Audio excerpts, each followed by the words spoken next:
Hey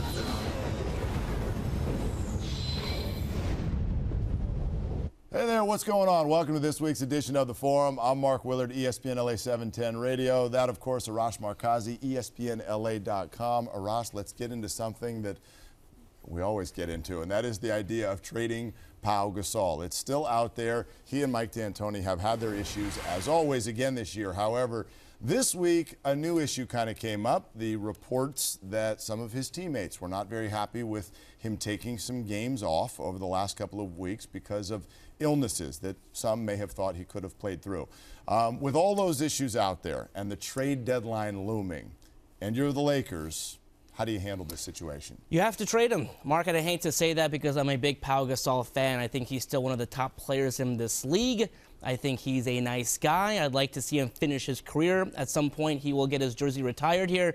He has to go. And I think for the first time, he wants to go. I don't think he wants to be here. I mean, I think he's the type of guy who realizes how much he means to this team. And listen, I know if you're sick, it's hard to play. But listen, there's a lot of guys playing sick. So it's time to move on. It's time to see what you can get for him. And it's time to think about the future. He was healthy enough to come to shoot around and work out with his team the morning of the game against Philadelphia, but then tapped out of the game. If you are on Team Trade Pau, Mitch Kupchak actually has some numbers that he can point to when he makes calls to other teams. Take a look at what happened in December. This is pretty interesting.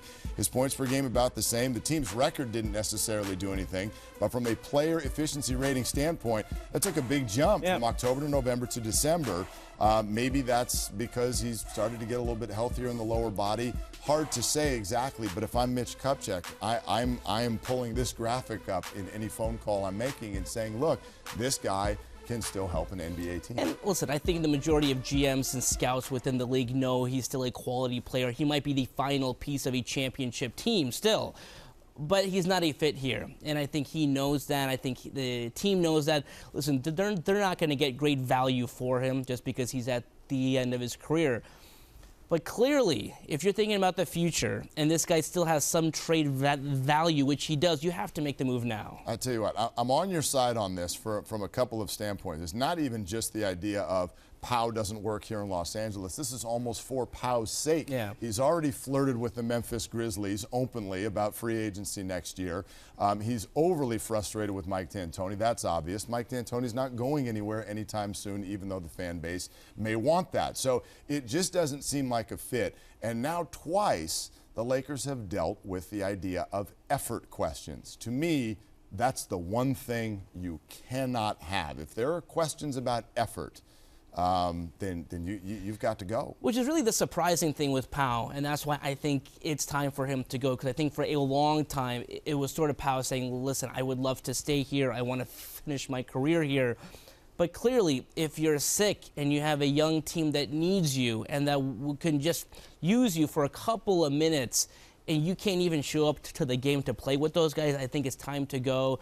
And it's time to see what you can get for him, because listen, he does not factor into the future plans of this team. Right. I agree with you there. And as I said, I'm on your side on the idea of getting rid of him. However, I do think that there's a point at which you stop on that. In other words, you don't trade him just because, wow, we've got to get him out of town. This has to be something that still makes the Lakers better. It has to be something that Mitch Kupchak wants to do. Exactly, and the good thing for the Lakers is Pau Gasol is still pretty well thought of within the league, and I think if you're a team that's kind of on the verge, he still could be that final piece.